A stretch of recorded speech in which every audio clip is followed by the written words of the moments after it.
18 horas. Notícias de Manaus, Amazonas, Brasil e do mundo. Agora na Mix. 5 horas e 59 minutos. Muito boa noite pra você em 100,7. Você que está aí na sintonia certa no melhor Mix do Brasil. Juntos em mais uma vez, começando mais uma edição do programa 18 horas. E hoje é quinta-feira, 9 de setembro de 2021. É o ano Carimilhão. Boa noite. Boa noite, Carlão. Boa noite para você sintonizado aqui em 100,7. Já agradeço a sua companhia, você que vai ficar com a gente até às 7 da noite no programa 18 horas. 6 horas em ponto agora, hein? 18 horas. Vamos aos destaques do programa 18 horas de hoje, desta quinta-feira. CPI da Amazonas Energia. A Procuradoria da Assembleia Legislativa prepara recurso pedindo cancelamento de liminar que suspendeu a comissão. O movimento dos caminhoneiros não representa risco de desabastecimento dos supermercados na região norte, em especial aqui no Amazonas. O Ministério Público Federal recomendou ao IBAMA que suspenda as obras relacionadas à BR-319 até que os povos indígenas e tradicionais sejam consultados. O consumo nos lares brasileiros diminuiu pela segunda vez no ano, consequência da alta nos preços dos alimentos. Essas e outras notícias, os principais destaques do dia, você confere a partir de agora. Nós somos juntos com você até às 7 da noite, aqui no melhor Mix do Brasil, em mais uma edição do programa 18 horas. Boa noite. 18 horas. Olha, a Zona Franca de Manaus sofre mais um ataque. Dessa vez, a Associação de Fabricantes de Refrigerantes do Brasil publicou um manifesto contra o que a instituição chamou de desigualdade mercadológica no setor de bebidas no Brasil. Pois é, Carlão. Segundo a associação, a Zona Franca de Manaus se tornou uma fábrica de créditos de impostos e alguns parlamentares rebateram o manifesto. O repórter Héctor Silva traz os detalhes sobre essa repercussão pra gente agora. Em um documento intitulado Manifesto do Setor de Bebidas Brasileiras para o Dia da Independência, a AFEBRAS, Associação de Fabricantes de Refrigerantes do Brasil, atacou a Zona Franca de Manaus. Na publicação difundida na terça-feira, 7 de setembro, a instituição diz que existe uma desigualdade mercadológica no setor de bebidas, com uma tributação injusta e grandes empresas que são sanguessugas estatais. Eles dizem que isso acontece na Zona Franca de Manaus e que o modelo se transformou em uma fábrica de créditos de impostos.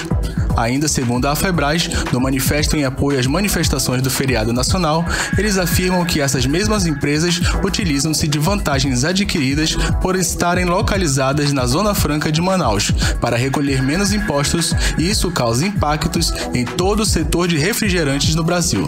A publicação foi vista como um afronto por parlamentares do Amazonas. O presidente da Comissão de Indústria, Comércio e Zona Franca de Manaus da Assembleia Legislativa do Amazonas, deputado Wilker Barreto, repudiou os ataques. Acredito que a desinformação que tem essa entidade, da importância que tem o modelo e do segmento de refrigerantes que gera emprego e insumos para o resto do país. O modelo Zona Franca de Manaus é um modelo de desenvolvimento regional e preservação ambiental. O vice-presidente da Câmara dos Deputados, Marcelo Ramos, também saiu em defesa do modelo. Segundo o parlamentar, a Zona Franca é uma fábrica de empregos. É lamentável que uma associação que representa um segmento econômico que julgamos sério se preste a atacar o mais exitoso modelo de desenvolvimento regional do país como forma de não admitir a sua incompetência concorrencial no mercado. Nós iremos sempre ser firmes na defesa do modelo Zona Franca de Manaus, porque defender a Zona Franca de Manaus é defender os empregos dos amazonenses e a preservação da floresta. Héctor Silva, para o 18 horas. 18 horas. Entrevista do dia. E a nossa entrevista do dia hoje é com o senador Eduardo Braga, líder do MDB no Senado. Muito boa noite, senador. Seja bem-vindo conversando com a gente aqui no programa 18 horas da Rádio Mix. Tudo bem? Tudo bem, Karime. Boa noite a vocês, boa noite aos nossos ouvintes. É um prazer estar falando com você. Muitíssimo obrigada, senador. Então, eu começo falando dos últimos acontecimentos agora no cenário político, né? Que está em polvorosa, que estaria em crise. Mas agora à tarde o presidente Jair Bolsonaro emitiu uma carta à nação com tom apaziguador, querendo tranquilizar todos os poderes. Ele declarou que as instituições brasileiras, que ele tem respeito a todas as instituições e que nunca teve a intenção de agredir quaisquer dos poderes. O senhor analisa que agora a gente vai entrar aí numa fase de mais paz entre os poderes em Brasília? Karime, eu torço por isso, pelo bem do Brasil e pelo bem dos brasileiros. Você veja, nós estamos enfrentando uma inflação alta, diria altíssima, principalmente na classe C e D. A inflação dos alimentos foi a maior dos últimos 20 anos. Estamos vivendo uma inflação pesada no gás de cozinha. No interior do estado tem localidades que estão pagando mais de R$130 numa botija de gás. O litro da gasolina a mais de R$7. A Bolsa de Valores caiu 12 mil pontos nos últimos 30 dias. Portanto, o respeito à democracia, o respeito às instituições, à Constituição, é importante para o Brasil e para os brasileiros.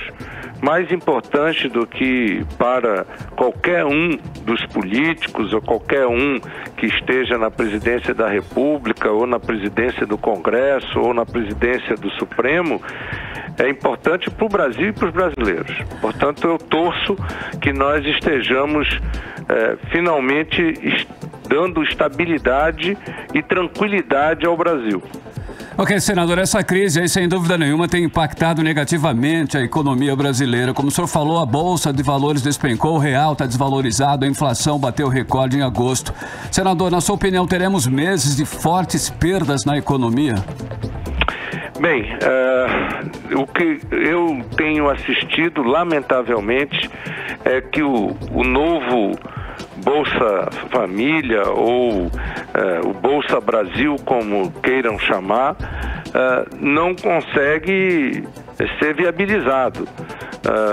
Essa situação está penalizando fortemente os mais humildes, que estão sem poder aquisitivo.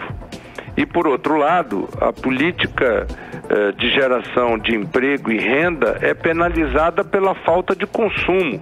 Então, cai o consumo no varejo, cai o consumo de alimentos, cai uma série de indicadores da economia que acaba afetando as pessoas. As pessoas sofrem com isso. A minha expectativa é de que nós possamos estabilizar a questão política para que a economia possa voltar a crescer e que nós possamos finalmente voltar com a ajuda emergencial ou com a Bolsa Brasil ou com Bolsa Família, seja lá o nome que a gente queira dar, mas é importante que nós possamos voltar a ajudar as pessoas mais humildes desse país para voltar, inclusive, à economia. Ou pelo menos os indicadores de antes da pandemia, né, senador? Senador, a Zona Franca de Manaus, a gente acompanha a reportagem no início do programa, foi mais uma vez alvo de ataques da Associação dos Fabricantes de Refrigerantes do Brasil, que afirmou que a Zona Franca se tornou uma fábrica de créditos de impostos. Como é que o senhor analisa mais este ataque ao modelo da Zona Franca? Bem, essa questão do concentrado de refrigerantes e de bebidas vem sendo atacado por essa associação há muitos anos. E, na realidade, numa greve de caminhoneiros no governo do Michel Temer, nós sofremos um baque muito forte. No início do governo Bolsonaro, nós acabamos tendo os impactos ainda do decreto que foi assinado ainda pelo presidente Michel Temer. Depois conseguimos estabilizar com o próprio presidente Bolsonaro em 8% e perdemos nesse meio tempo a Pepsi Cola, mas conseguimos manter os investimentos das outras empresas que vão desde a Coca-Cola Internacional até o Guaraná Antártica e outros concentrados de bebida que são feitos em Manaus. Portanto, quando a gente vê mais uma vez essa associação nos atacando, é em função do que aconteceu na aprovação dos incentivos fiscais, aliás, melhor dito, em função da aprovação da reforma tributária pela Câmara, que chega ao Senado e que nós precisaremos nos mobilizar muito para não sofrermos perdas nesta reforma tributária. E quando eu falo de perdas, é perdas na competitividade que gera emprego na Zona Franca de Manaus, não apenas nos concentrados de refrigerantes e de bebidas, e nos outros produtos que geram emprego e que sustentam a nossa economia no estado do Amazonas. Portanto, precisamos estar atentos e sempre preocupados com esses ataques. Ok, senador, o senhor tem percorrido o interior inaugurando obras realizadas com recursos de suas emendas parlamentares. Qual é a análise que o senhor faz da situação econômica e social nos municípios do estado do Amazonas? Olha, o interior está, lamentavelmente, sofrendo muito por falta de investimentos públicos e privados. Eu quero dizer que acho que temos que incentivar muito a atividade econômica no interior para geração de emprego, renda e atividades econômicas. O interior do estado depende de uma série de fatores que preocupam. Agora mesmo nós estamos vendo essa questão com relação ao pescado, com relação a essa urina preta que estão falando, não é? Isso impacta, para você ter uma ideia, o consumo de peixe, que gera uma atividade econômica no interior do estado de quase 100 mil pessoas que dependem do pescado para sobreviver. Portanto, há uma preocupação, há um abandono por parte dos incentivos estaduais para essa economia e que precisa efetivamente ser uma preocupação de todos nós. Eu estive recentemente numa reunião no CDL, onde me chamou muita atenção a preocupação dos empreendedores, dos empresários que estão investindo no interior do estado com a carência de novos arranjos econômicos para o interior e pela informalidade geral que acontece no interior do estado. E, ao mesmo tempo, é importante destacar que o interior depende muito, mas muito, dos investimentos, seja do governo do estado quanto do governo federal. O governo federal, é bem verdade, nós temos conseguido, através de emendas, não só minhas, mas de todos os parlamentares, garantir um investimento federal importante, mas lamentavelmente não é o que a gente vê por parte do governo do estado. Senadores, sobre a criminalidade crescente aqui no estado do Amazonas, que caminhos podem ser trilhados para tirar o jovem do crime, na sua análise? Karime, veja, ninguém nasce bandido, não é? Ninguém nasce dependente de droga, nem usuário de droga, e nem traficante. O que acontece muitas vezes é que a falta de políticas públicas, seja no combate ao crime, seja na prevenção, dando alternativas socioeconômicas e educativas ao jovem, muitas vezes acaba deixando essa criança, esse jovem, se transformar em algo marginal da sociedade. Veja, nós criamos, quando tivemos no governo, um projeto chamado Jovem Cidadão, que chegou a ter mais de 150 mil jovens que tiveram oportunidades, que tiveram um contraturno nas escolas, quem estudava de manhã, à tarde estava em outras atividades culturais, esportistas e até mesmo educacionais, e que acabaram conseguindo entrar nas universidades, se formaram. O que eu desejo, o que eu busco é que a nossa juventude tenha o direito a uma cidadania plena, como o que nós sonhamos para os nossos filhos. Você, como mãe, sonha para os seus filhos. Claro. É que eles cheguem a serem um advogado, um engenheiro, um médico, e isso tudo é fruto daquilo que você constrói.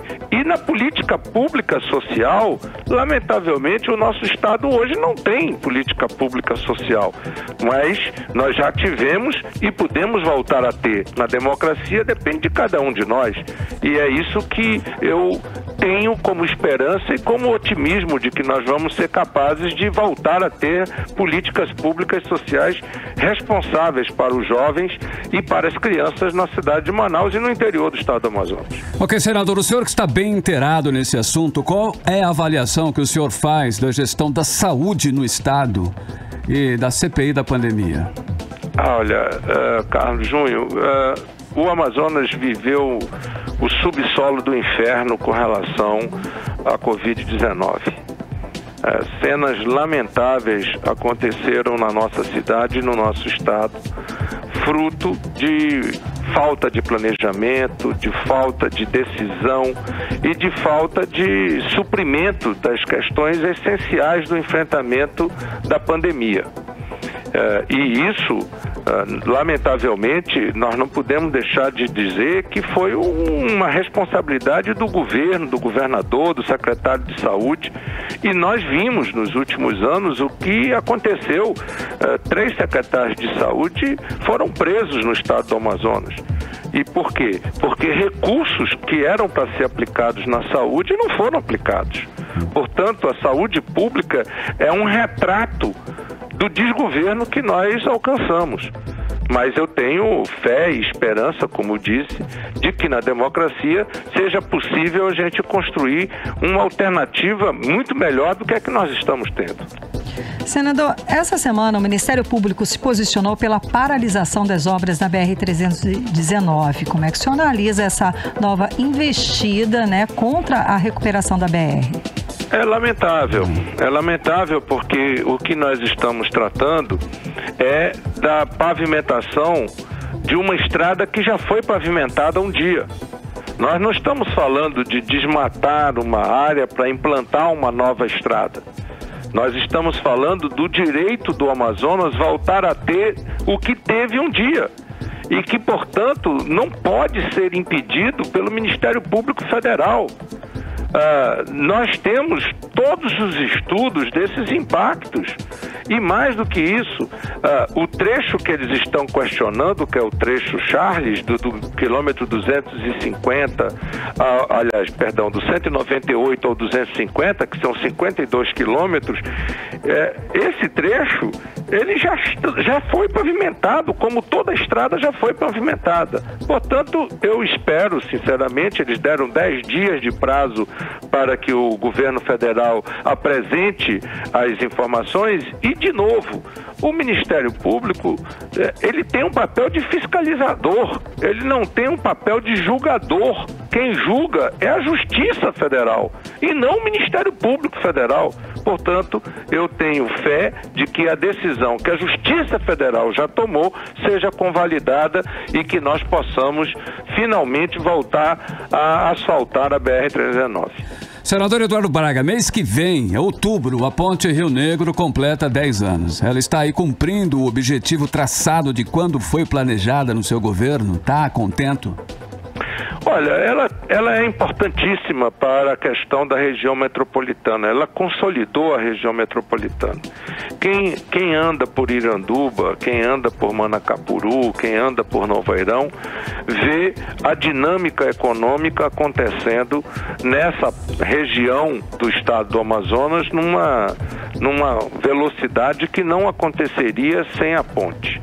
Além do sofrimento que as balsas impunham a toda a atividade econômica e todas as pessoas que dependiam de atravessar, seja por balsa, seja por voadeira, ou por expresso, ou a jato, como queira chamar.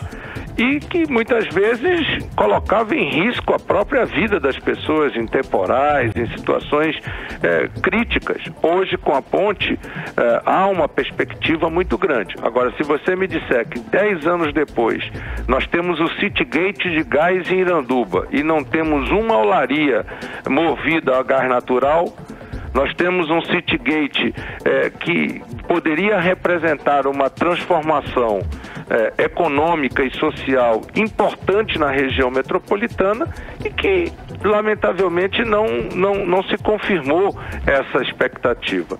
Mas, sem dúvida nenhuma, hoje a região metropolitana de Manaus está consolidada graças a essa ponte.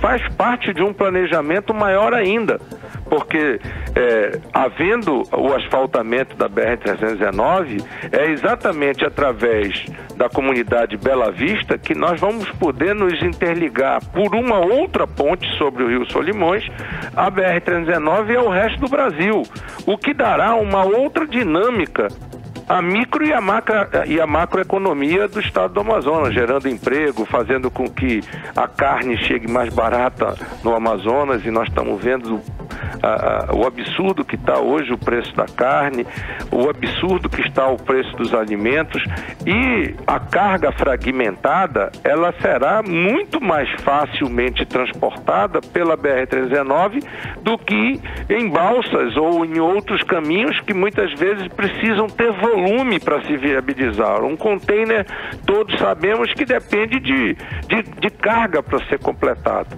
Portanto, a ponte tem cumprido o seu papel, mas ela tem uma importância que ela pode ser muito mais potencializada do que ela está hoje. E a conclusão agora, finalmente, da duplicação da estrada 070 vai dar uma outra dinâmica, sem dúvida nenhuma, naquela região. E apenas para dar um exemplo, 1 metro quadrado de um terreno naquela região valia pouca coisa ou quase nada. Hoje, essas pessoas têm, nesses terrenos e nesse potencial imobiliário, uma grande indústria da construção civil que está se implementando na região metropolitana. Portanto, a ponte se transformou em algo extremamente importante. Eu creio que Iranduba não se vê mais sem a ponte, Manacapuru não se vê mais sem a ponte e Novairão também não se veria mais sem a ponte. Com a ponte, com as estradas, com a estrutura elétrica que possui, é possível sim projetar um desenvolvimento com geração de emprego e renda na região metropolitana. Pois é, senador, e ainda falando de construções importantes, a construção do eixo leste-norte, centro-oeste, que vai facilitar o transporte de cargas do aeroporto até o distrito, o senhor conseguiu recursos para essa obra, mas que até agora não foi concluída, não é isso? Isso é um fato. Em 2012, no final de 2012, ainda quando o Omar era governador, nós conseguimos, junto ao governo federal, os recursos para fazer o anel viário, né? Que popularmente as pessoas sabem que é a ligação entre a estrada do aeroporto com a M010, com a Torquato Tapajós, e com a estrada José Henrique, que vai e interliga até a zona norte da cidade. Isso seria importantíssimo para o escoamento de toda a produção do polo industrial de Manaus pelo anel viário. Veja, esse anel viário fez parte da Avenida das Torres. E falando com clareza, eu comecei a Avenida das Torres quando estava no governo e ela foi concluída em 2018, quando o Amazonino estava no governo. Praticamente 9 anos depois que eu tinha saído do governo. De igual modo, o anel viário desde 2013 está em obra. E ainda hoje eu estava lendo em algum portal da cidade que ainda estamos tratando de desapropriações em torno desse anel viário cujo recurso está disponibilizado desde o final de 2012. Ora, não é à toa que nós estamos vendo como o trânsito da cidade está estrangulado. São investimentos estruturantes como esse que fazem a diferença na mobilidade urbana. E a mobilidade urbana, ela tem impacto tanto do ponto de vista pessoal, porque as pessoas passarão a ter mais tempo para o convívio familiar, para o lazer, etc., e perderão menos tempo no trânsito, mas também para a economia, porque você reduz o custo e gera mais emprego. Portanto, eu torço que finalmente o anel viário possa ser concluído. Agora, senador Eduardo Braga, para finalizarmos essa entrevista, falando agora do ano que vem, hein? A pergunta: o senhor é pré-candidato ao governo do Amazonas, senador? Olha, deixa eu te dizer, Carlos Júnior, ninguém é candidato de si próprio, né? Ok. Para você poder ser candidato ao governo, você tem que ter viabilidade eleitoral, viabilidade política, de apoiamento de partidos e de lideranças. Portanto, isso não depende da minha vontade, depende da vontade do povo do Amazonas, da classe política do Amazonas e dos formadores de opinião pública. E creio que o Amazonas precisa mudar a sua situação. O Gilberto chamava antigamente de que o Amazonas tinha que estar no rumo certo. Eu acho que nós precisamos estar efetivamente num rumo que possa voltar a gerar emprego, possa voltar a gerar renda, possa voltar a dar saúde para o povo do Amazonas, perspectivas de educação com qualidade para o nosso povo e um futuro melhor para a vida dos amazonenses. Ok, muitíssimo obrigada, senador, pela sua participação, conversando com a gente hoje aqui no programa 18 horas. Eu que agradeço o espaço, agradeço a você, Karime, ao Carlos Júnior, agradeço também ao Armandinho pelo espaço que me dá. Muito obrigado a todos vocês. Uma boa noite. Uma ótima noite, bom trabalho. Boa noite. Conversamos com o senador Eduardo Braga, líder do MDB no Senado. Agora são 6 horas e 25 minutos e você está no melhor mix do Brasil. 18 horas. E ainda hoje, aqui no 18 horas, o Ministério Público Federal recomendou ao IBAMA que suspenda as obras relacionadas à BR-319 até que os povos indígenas e tradicionais sejam consultados. É o nosso assunto em instante, logo depois da playlist do 18 horas. Mix. Então, agora nós vamos conferir, hein, a previsão do tempo para esta noite de quinta-feira e também a madrugada aí de sexta-feira. Tempo e temperatura com Karime Leão.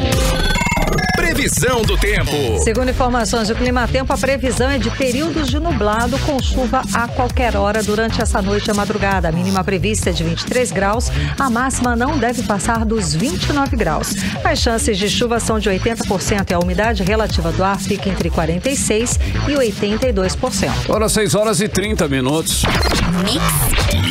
Mix.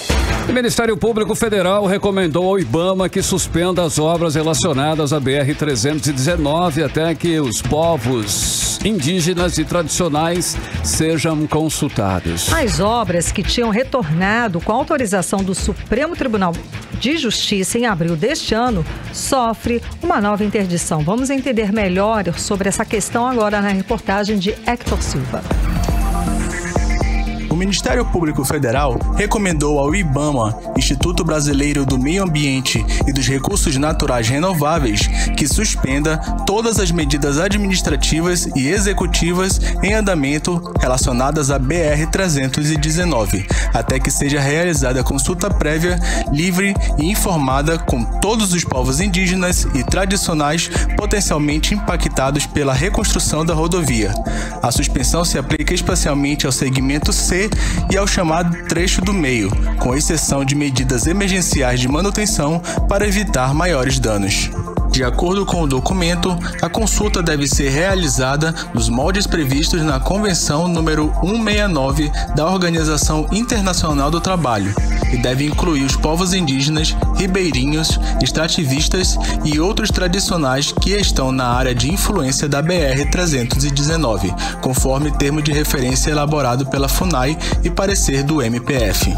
O órgão esclarece que a consulta prévia aos povos indígenas e tradicionais não se confunde com as audiências públicas inseridas no processo de licenciamento ambiental, que tem caráter apenas informativo, sendo realizadas após a conclusão dos estudos de impacto ambiental. A recomendação também foi encaminhada ao DENIT, Departamento Nacional de Infraestrutura de Transportes, a PPI, Secretaria do Programa de Parcerias de Investimento, a FUNAI, Fundação Nacional do Índio, ao ICMBio, Instituto Chico Mendes de Conservação da Biodiversidade, ao IPAAM, Instituto de Proteção Ambiental do Amazonas, e a SEMA, Secretaria Estadual de Meio Ambiente. A reportagem do 18 Horas entrou em contato com todos os órgãos notificados. Apenas o IBAMA e o IPAAM responderam aos nossos questionamentos. Em nota, o IBAMA informou que recebeu a recomendação do Ministério Público Federal na segunda-feira 6 e ainda irá se manifestar dentro do prazo estabelecido. O IPAAM informou que seguirá a recomendação conforme solicitado. Hector Silva para o 18 Horas. 18 horas. Olha, a Procuradoria da Assembleia Legislativa prepara recurso pedindo o cancelamento de liminar que suspendeu a CPI da Amazonas Energia. O desembargador Paulo César Caminha Lima será o relator do mandado de segurança que suspendeu a CPI. Essa comissão foi criada no início de setembro e entre os assuntos a serem investigados está o porquê o consumidor do Amazonas paga tão caro pela energia elétrica. Vamos aos detalhes agora na reportagem de Odiné Araújo. A CPI da Amazonas Energia deveria iniciar essa semana as investigações para saber por que a energia é tão cara no estado. Mas uma liminar do desembargador plantonista Ayrton Luiz Correia Gentil suspendeu a CPI, atendendo a um pedido da Amazonas Energia no plantão de sábado. O desembargador plantonista justificou que o requerimento de instauração da CPI era genérico e não indicava elementos circunstanciais para a investigação. Na ação, a concessionária de Energia informou que tomou conhecimento da criação da CPI pela imprensa e alegou desrespeito ao texto constitucional, irregularidade na instalação da CPI e informou que a fiscalização dos serviços compete à ANEEL, Agência Nacional de Energia Elétrica. O Tribunal de Justiça do Amazonas determinou por sorteio ontem que o desembargador Paulo César Caminha será o relator do mandado de segurança civil que vai julgar a suspensão da Comissão Parlamentar de Inquérito, instalada no último dia 2 na Assembleia Legislativa do Estado para investigar falhas nos serviços de fornecimento de energia elétrica. Após a instalação processual, a ação será julgada pelo Tribunal Pleno. O líder da oposição, deputado Wilker Barreto, insiste que a CPI inclua uma emenda de sua autoria para investigar também o decreto do governador Wilson Lima sobre o ICMS da energia. Um dos objetivos da CPI da Amazonas Energia é o caráter de consumidor. Nós estamos há mais de um ano sustentando a ilegalidade do decreto governamental já confirmada pelo STF. O detalhe é que nós temos informações que precisam ser apuradas e confirmadas que este decreto acarretou aumento de tarifa de energia. E isso é criminoso. Uma vez que ele é inconstitucional, se teve aumento, houve, obviamente, um crime contra o consumidor. E isso precisa ser apurado. O deputado ressalta que a CPI da energia precisa ter coragem de investigar o governador, se for preciso. Eu sou a favor da CPI da energia, mas ninguém quer botar o da saúde. Então, tudo que for para investigar o governo tem dificuldade. Eu condicionei ao autor, o deputado Sinésio Campos, que eu fui o 4º deputado a assinar a CPI, a inclusão da minha emenda, e o mesmo acatou. Eu irei cobrar isso, certo, da comissão processante para que investigue se houve ou não aumento de energia em função do decreto do governador. Até o fechamento da reportagem, a Procuradoria da Assembleia Legislativa do Estado estava finalizando o recurso que vai enviar ao Tribunal de Justiça do Amazonas, recorrendo da decisão do desembargador plantonista. A previsão é de entrar com o recurso ainda hoje. Odneia Araújo para o 18 horas. Mix.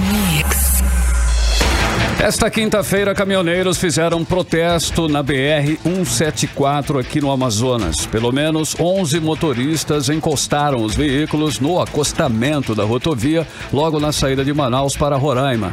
Apesar do protesto, o tráfego na rodovia não foi interrompido. Pois é, Carlão, essa ação aí faz parte das manifestações de caminhoneiros de todo o país que são a favor do governo do presidente Jair Bolsonaro e contra os ministros do Supremo Tribunal Federal. As manifestações aconteceram pelo segundo dia consecutivo em rodovias de pelo menos 16 estados. Karime, durante a manhã desta quinta-feira, na maioria dos locais, apenas carros pequenos, veículos de emergência e cargas de alimentos perecíveis tiveram o trânsito liberado pelos manifestantes na rodovia. O próprio presidente Bolsonaro divulgou áudio hoje à tarde pedindo que os caminhoneiros liberassem as rodovias. Bom, mesmo com as dificuldades logísticas e de distância, o movimento dos caminhoneiros não representa risco de desabastecimento dos supermercados aqui na região norte, em especial aqui no Amazonas. É o que garante o vice-presidente da Associação Brasileira de Supermercados, Márcio Milan. Exatamente, Karime Leão. Ele declarou o seguinte, abre aspas, não existe a possibilidade de risco de desabastecimento. Márcio Milan explicou que quanto mais distante do centro produtor, os níveis de estoques das empresas são maiores. Vamos conferir mais detalhes na reportagem de Júlia Gomes. Em meio a bloqueios de estradas ao redor do país por caminhoneiros, o vice-presidente da Associação Brasileira de Supermercados, Márcio Milan, afirmou na manhã desta quinta-feira que não há risco de desabastecimento dos supermercados e nem a necessidade de o consumidor estocar produtos alimentícios. Nós já há algum tempo nós estamos fazendo monitoramento junto ao governo federal, principalmente junto à presidência, assessoria da presidência e também Agência Brasileira de Inteligência, no sentido de identificar possíveis movimentos, e esses movimentos que ocorreram até agora não tem nenhum risco de desabastecimento, né? Abastecimento está normal, não há necessidade de o consumidor antecipe suas compras. Esses movimentos, hoje de manhã, já perderam força e a gente tem informações que isso, mais um dia, 2 dias, isso já está todo desmobilizado. Na avaliação do vice-presidente da Abras, o movimento é pontual e em algumas localidades e que nos próximos dias já terá terminado. Questionado sobre a possibilidade de o quadro mudar e o movimento persistir, Milan disse que as lojas estão abastecidas e programadas. As lojas estão abastecidas, as lojas estão programadas, o movimento que está ocorrendo é um movimento pontual, é um movimento que está em algumas localidades. Nós não temos nenhum indicativo que essa movimentação ela vai se alongar mais do que 1, 2 dias. Nós estamos monitorando isso junto com o governo federal, que está muito atento. A Polícia Rodoviária Federal também está fazendo um trabalho bastante importante, exatamente para desmobilizar e liberar toda essa movimentação. Então não tem esse risco, essa preocupação de faltar produto de maneira nenhuma. Quanto à região norte, em especial o estado do Amazonas, considerando as dificuldades de logística e distância e de movimento dos caminhoneiros, mesmo que por poucos dias afetar o abastecimento local, Márcio Milan disse que também não existe essa possibilidade e explicou que quanto mais distante do centro produtor, os níveis de estoque das empresas são maiores. O que a gente não pode eventualmente imaginar que uma falta de um produto gera um desabastecimento. Primeiro que nós estamos falando de um movimento de um dia, né? Quer dizer, isso que ocorreu ontem, né? E de ontem para hoje, mais de 50% dos movimentos foram desmobilizados. Então não existe essa dificuldade, mesmo com o centro mais distante, eles têm níveis de estoque e eu acho que mais importante do que isso, programações, né, que estão chegando e assim por diante. As interdições de rodovias federais e estaduais pelos caminhoneiros entraram no segundo dia consecutivo nesta quinta-feira em ao menos 15 estados, segundo dados da Polícia Rodoviária Federal. A escalada das manifestações dos caminhoneiros, a princípio, são de apoio ao presidente Bolsonaro, que discursou no feriado de 7 de setembro contra ministros do Superior Tribunal Federal. Júlia Gomes para o 18 horas. Exatamente, como a Julinha explicou na matéria, né? Essa mobilização toda foi estimulada pelo próprio presidente ainda para as manifestações do dia 7 de setembro. O dia seguinte desse feriado foi de ressaca, né? Com os efeitos negativos das declarações nas manifestações, tá? Porque as declarações de Bolsonaro foram consideradas antidemocráticas e o resultado foi muito negativo, com o agravamento da crise econômica, com a bolsa operando em queda acentuada e a disparada do dólar frente ao real. Além disso, intensificou ainda mais a crise entre os poderes, que teve como resposta discursos fortes do ministro do Supremo. Pois muito que bem. Hoje à tarde, o presidente Jair Bolsonaro surpreendeu a todos com uma carta para a nação com tom apaziguador, no sentido de selar a paz entre os poderes. Vamos agora direto para Brasília conversar com o correspondente jornalista Carlos Eduardo Matos. Boa noite, Carlos Eduardo. Nesta carta, Bolsonaro declarou respeito às instituições brasileiras e que nunca teve a intenção de agredir quaisquer dos poderes. Carlos Eduardo, boa noite. Hoje o dia, então, foi dividido AC antes da carta e DC depois da carta, né? Não? AC e DC. Exato. Boa noite, Carlos Eduardo. Boa noite, Karime. Boa noite, Carlão. Boa noite a todos. Exatamente como você disse, tem o antes e o depois. Vamos começar falando do antes, dessa crise que a Júlia falou sobre o contexto do Amazonas. Tudo indica que a paralisação dos caminhoneiros autônomos está chegando ao fim. Não chegou. Segundo a Polícia Rodoviária Federal, ainda existem bloqueios nos estados da Bahia, Maranhão, Minas Gerais, Mato Grosso do Sul e Santa Catarina. Ao todo, foram 16 estados afetados por essa paralisação que começou anteontem, após as manifestações de 7 de setembro. Milhares de motoristas foram impedidos de seguir viagem pelos manifestantes bolsonaristas, liderados pelo caminhoneiro conhecido como Zé Trovão. Os bloqueios causaram uma crise de abastecimento, inclusive, como vocês falaram aí em Manaus, principalmente de combustível e alimentos. Zé Trovão, que nem caminhoneiro é, vinha mobilizando os caminhoneiros em grupos de WhatsApp em nome do presidente Jair Bolsonaro. Mas quando ele soube que estava sendo procurado pela Polícia Federal, ele viajou para o México. E agora é um fugitivo internacional que foi abandonado pelo seu maior ídolo, o presidente da República. A Polícia Federal brasileira já sabe do paradeiro dele e a Polícia Federal está tendo apoio da Polícia Federal mexicana para cumprir a ordem de prisão assinada pelo ministro do STF, Alexandre de Moraes. Agora, Karime, esse incêndio parece que está controlado, né? Agora vamos para o depois, como vocês dizem. Depois da carta. Mas depois, não, antes da crise. Tá. Agora a crise, agora vem a carta. Tem outro foco ainda maior desse incêndio. A carta é o que apaga o incêndio, né? É a crise política e institucional criada pelo presidente Jair Bolsonaro durante essas manifestações de 7 de setembro. E ele chamou um personagem peso pesado da política para ser o bombeiro desse incêndio. Chama-se Michel Temer, ex-presidente da República, líder do MDB e mentor dos partidos de centro, chamado Centrão. A pedido do ministro Ciro Nogueira, Bolsonaro mandou buscar o ex-presidente lá em São Paulo. E aqui em Brasília, eles almoçaram juntos e aí começou uma série de mudanças. Na reunião de líderes dos partidos do BRICS, hoje, Bolsonaro disse que a parceria com a China tem se mostrado essencial para a gestão adequada da pandemia no Brasil. Logo quem? A China, que ele tanto criticou durante essa pandemia. Depois ele ligou para o ministro do STF, Alexandre de Moraes, a quem ele chamou de canalha durante o discurso de 7 de setembro. E, segundo assessores, ele teria selado paz com o ministro que preside o inquérito das fake news. E, por último, ele assinou o texto intitulado Declaração à Nação, que foi escrito por Michel Temer e publicado no site do Palácio do Planalto. Nesse texto, o presidente afirma que nunca foi a intenção dele agredir os demais poderes da República e que as palavras dele contra o STF, contra o ministro Alexandre de Moraes e contra o Congresso Nacional decorreram do calor do momento. Essa declaração é uma carta com pedido de desculpas, que formalmente desfaz o estrago que ele fez na segunda-feira. Quem não gostou foram os grupos ideológicos do presidente que estavam ali, que vieram aqui a Brasília à espera de uma ruptura democrática.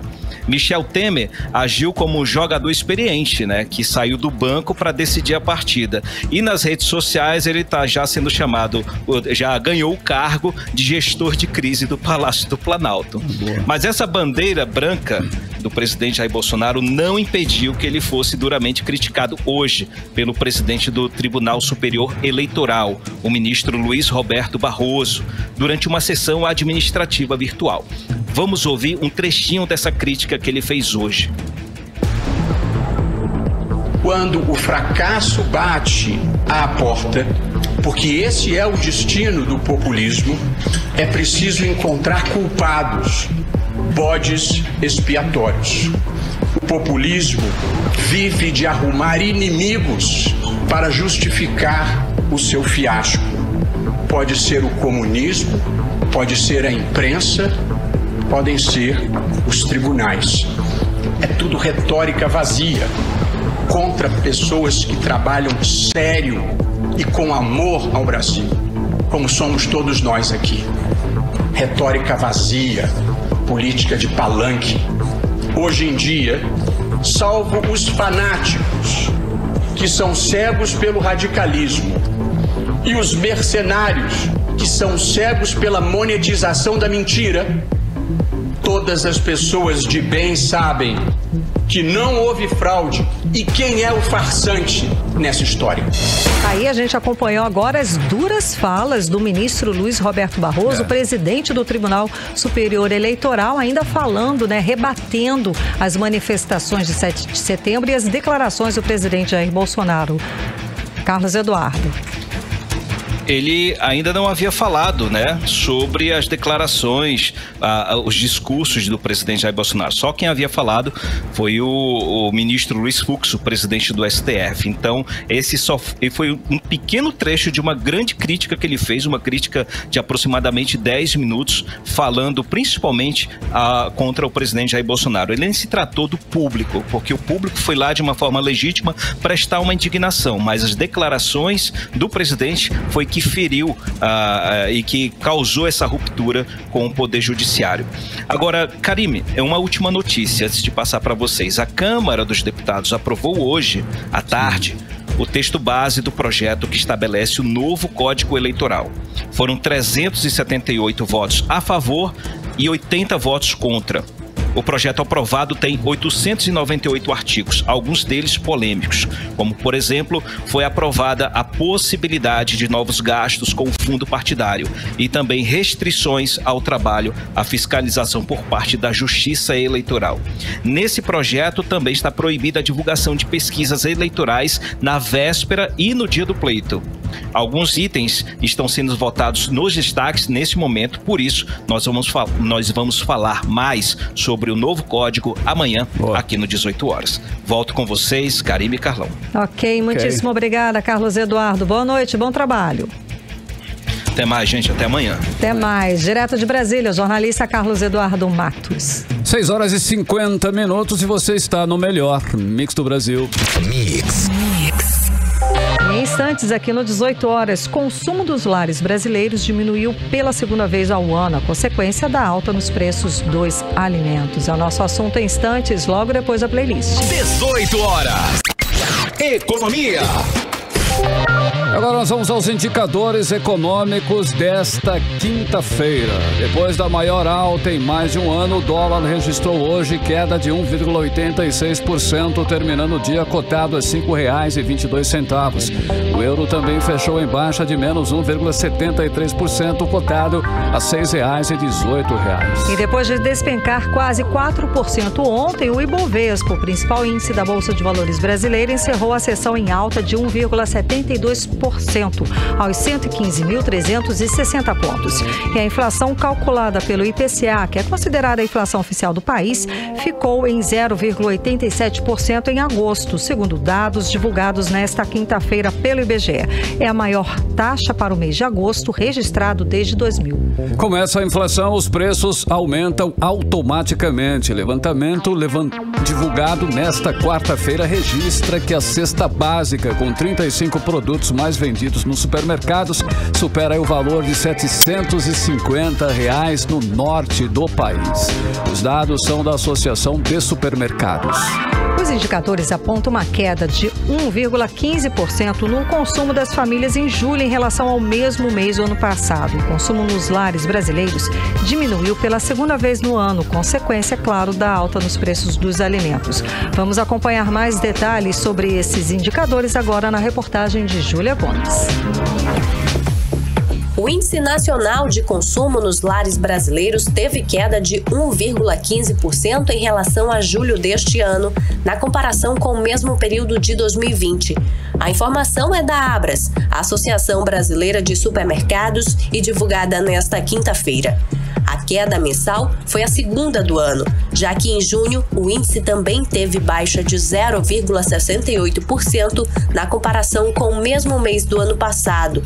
No acumulado de 2021, de janeiro a julho, houve alta de 3,24% frente ao mesmo período analisado de 2020.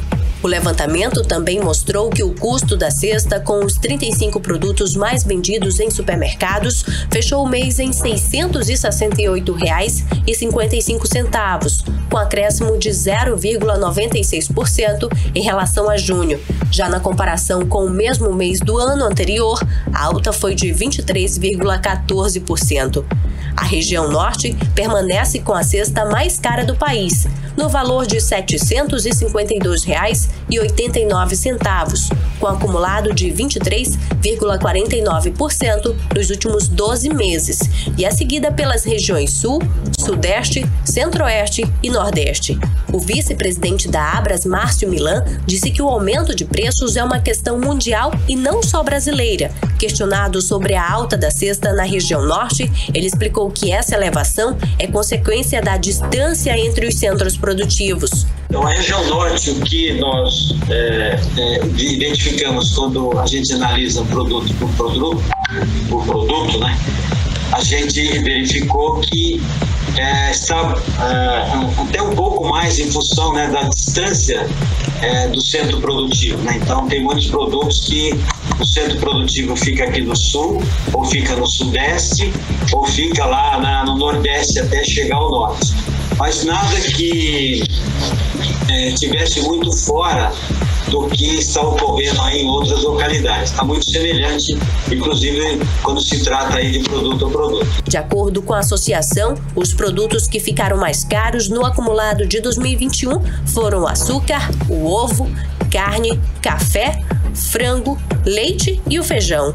A alta nos preços já obriga o consumidor amazonense a fazer a substituição de produtos mais caros por outros mais baratos, ou até mesmo deixar de comprar, como tem feito a autônoma Eliana do Carmo. As coisas que estão mais caras, por exemplo, o feijão, eu tenho evitado até de comprar por conta do altíssimo preço que se encontra. Então, tenho substituído muitos produtos mais caros pelos mais baratos. A representante comercial Elivane Medeiros já fez a substituição de alguns itens, principalmente a carne. Quem comia contrafilé hoje está comendo bisteca, que é mais barato, né? Mas assim, a gente vê que a dificuldade, acho que é de todo mundo, a gente vê o nosso poder aquisitivo que diminuiu bastante aí, o poder aquisitivo de todo mundo, que antigamente a gente comprava R$100, vinha várias sacolas. Hoje tu compra R$100, vem uma sacolinha, dá R$100. Júlia Gomes para o 18 horas. 18 horas. Agora 7 horas em ponto, seguimos direto para o editorial 18 horas. Editorial 18 horas. No Brasil, todos têm direito à manifestação de pensamento, pois a Associação Brasileira de Fabricantes de Refrigerantes tentou pegar carona nas manifestações de 7 de setembro para atacar a Zona Franca de Manaus. Os argumentos são os de sempre e já totalmente desmentidos pelos fatos. Os de que a Zona Franca se transformou em uma fábrica de créditos de impostos. Já está mais do que comprovado que o modelo gera muito mais riquezas para o país do que os incentivos fiscais que recebe. Todas as alegações dessa associação já foram derrubadas pela Justiça. No ano passado, essa mesma associação criticou o decreto do presidente Jair Bolsonaro que tornou permanente benefício fiscal para a produção de concentrados de refrigerantes em Manaus. Ou seja, foi um ataque que buscou confundir o entendimento dos brasileiros sobre os benefícios da Zona Franca de Manaus, mas não conseguiu. 18 horas. 7-1, Karime, finalizando mais uma edição no 18 horas. Boa noite. Boa noite, muito obrigada pela companhia, um beijo e até amanhã. Até amanhã, continue bem, continue em 100,7 e até amanhã. Você ouviu 18 horas. As notícias do Brasil e do mundo. De volta amanhã.